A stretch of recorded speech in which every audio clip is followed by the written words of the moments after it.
السلام علیکم، میں ہوں رضوان اشرف۔ عمران خان کے بعد اگر کوئی دنیا کے اندر عالم اسلام کا رہنما موجود ہے تو وہ ہے محمد بن سلمان۔ اب محمد بن سلمان کے اوپر ڈونلڈ ٹرمپ نے حملہ کر دیا،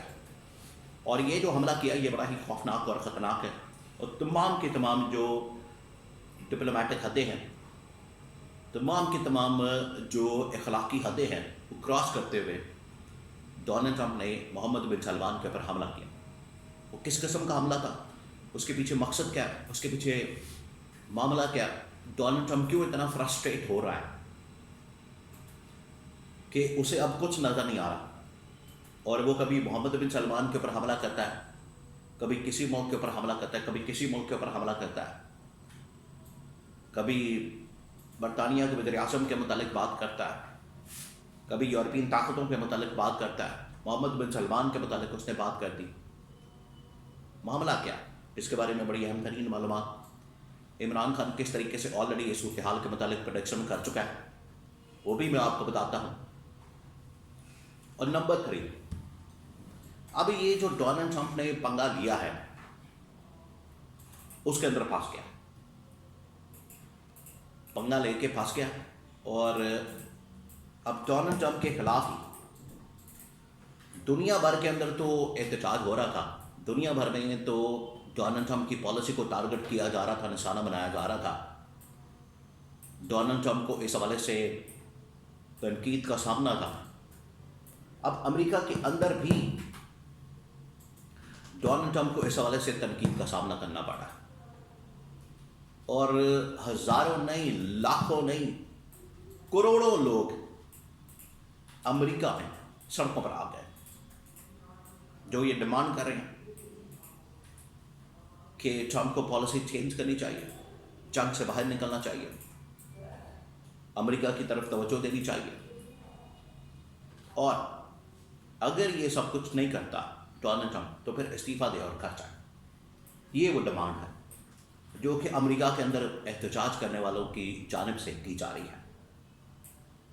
اس کے بارے میں بھی بڑی اہم ترین معلومات۔ تو پہلے بات کرتے ہیں امریکی صدر ڈونلڈ ٹرمپ کی کہ اس نے کس طریقے سے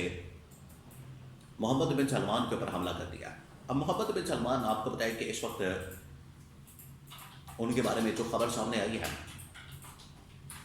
وہ اس وقت عالمی سطح کے اوپر عالم اسلام کی بڑے زبردست انداز میں نمائندگی کر رہے ہیں، لیڈ کر رہے ہیں، اور ان کے اوپر بھی بڑا دباؤ موجود ہے، پریشر موجود ہے۔ جن دنوں میں پاکستان نے یہ بورڈ آف پیس کے اندر جانے کا فیصلہ کیا، بورڈ آف پیس کو ایکسیپٹ کیا، اس کو تسلیم کیا، اس کو مانا، بالکل انہی دنوں کے اندر محمد بن سلمان کے اوپر بھی دباؤ موجود تھا، محمد بن سلمان کے اوپر بھی پریشر موجود تھا کہ بورڈ آف پیس کو جوائن کرے، لیکن محمد بن سلمان نے انکار کر دیا، ٹال مٹول سے کام لیا، اور ٹرمپ کو ٹالتے رہے۔ اب ٹرمپ نے کیا کیا، اور ٹرمپ نے یہ سازش کی تھی کہ ایران کے اوپر حملہ کیا جائے گا۔ ایران جواباً جو امریکہ کے فوجی اڈے عرب ممالک کے اندر موجود ہے، جس میں سعودی عرب ہے، قطر ہے، کویت ہے، بحرین ہے، UAE ہے، ان کے اوپر حملہ کرے گا، تو یہ آگے سے ممالک جوابی حملہ کرتے ہیں کہ ایران کے اوپر، اس طرح سے یہ ممالک، اسلامی ممالک آپس میں لڑ پڑیں گے، گتم گتھا ہو جائیں گے، ان کے آپس میں لڑائی شروع ہو جائے گی، اور ہم مزے سے پیچھے بیٹھ کے تماشا دیکھیں گے۔ اصل میں یہ سازش تھی امریکہ اسرائیل کی۔ جب اس سازش میں ناکامی ہوئی ہے تو اب امریکی صدر ڈونلڈ ٹرمپ حملہ آور ہو گئے محمد بن سلمان کے اوپر۔ اب محمد بن سلمان کے متعلق جو ریمارکس دیے اس میں کہا کہ اب محمد بن سلمان کو یہ جو اسٹیٹمنٹ ہے، اب ذرا غور سے سنیں کہ محمد بن سلمان کو میرے طلبے چاٹنے پڑیں گے، محمد بن سلمان کو میری خوشامد کرنی پڑے گی، محمد بن سلمان کو میرے بوٹ پالش کرنے پڑیں گے، آگے پیچھے گھومنا پڑے گا،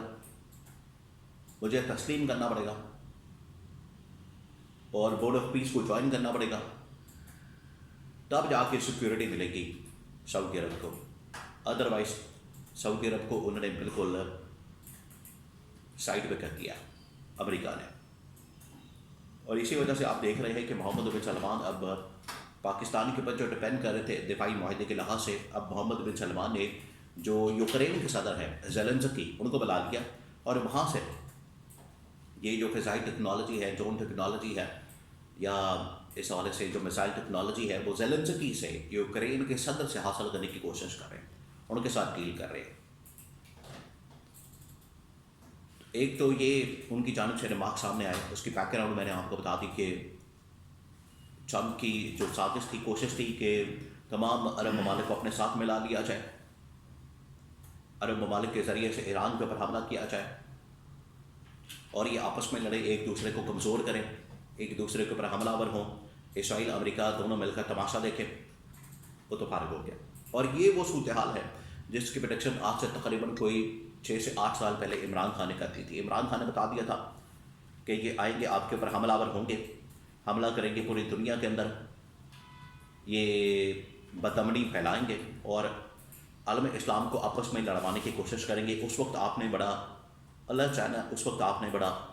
چوکس رہنا، اس وقت آپ نے بڑا ہوشیار ہو کے رہنا۔ یہ انہوں نے بتا دیا تھا۔ آج وہ سچویشن پیدا ہو گئی ہے۔ اب ٹرمپ اپنی خیر منائے، ٹرمپ کو جہاں پر دنیا بھر میں تنقید کا سامنا کرنا پڑا ہے، دنیا بھر کے اندر ٹرمپ کے اوپر لعن طعن ہو رہی ہے، ٹرمپ کے اوپر لوگ تھو کر رہے ہیں، اس کے خلاف احتجاج کر رہے ہیں، یہ اب امریکہ کے اندر بھی سلسلہ شروع ہو گیا ہے۔ امریکہ کے اندر بھی ٹرمپ کے خلاف احتجاج ہو رہا ہے، ٹرمپ کے خلاف لوگ سڑکوں پر نکل آئے ہیں اور ٹرمپ کو اس جنگ سے نکلنے کے لیے، اپنی پالیسی کو چینج کرنے کے لیے دباؤ ڈالا جا رہا ہے ٹرمپ کے اوپر۔ وہ کہا جا رہا ہے کہ یہ پالیسی چینج کریں، اس سے باہر نکلیں۔ اگر آپ اپنے ہی فوجی مروا رہے ہیں، ملک کی اکانومی کو نقصان پہنچا رہے ہیں اور نہ ختم ہونے والی بلکہ نقصان والی جنگوں کے اندر جا رہے ہیں، تو اس سے بہتر ہے یا تو پالیسی چینج کریں، جنگ ختم کریں، یو ٹرن لیں، یا پھر استعفیٰ دے کر جائے۔ یہ لوگوں کی اصل میں وہاں پر ڈیمانڈ ہے امریکہ کے اندر۔ یہاں پر لاکھوں نہیں، کروڑوں کی تعداد میں لوگ سڑکوں پر موجود ہیں اور ان سے ڈیمانڈ کر رہے ہیں کہ آپ استعفیٰ دیں اور کر جائیں۔ یہ ان کو کہا جا رہا ہے۔ تو اب امریکی صدر کو دنیا بھر میں تنقید کا سامنا ہے، دنیا بھر میں۔ یہ لوگ ایران کے ساتھ کھڑے ہیں، یہی ان کے لیے سب سے بڑا ایک الارمنگ بیل ہے، الارمنگ سچویشن ہے امریکہ کے لیے، اور یہ جتنی یہودی صہیونی صلیبی طاقتیں ہیں، ان کے لیے یہ الارمنگ بیل ہے کہ یا تو آپ اس جنگ سے نکل جائیں، اپنی پالیسی کو ٹھیک کریں، یا پھر اپنے عہدوں سے استعفیٰ دیتے ہیں۔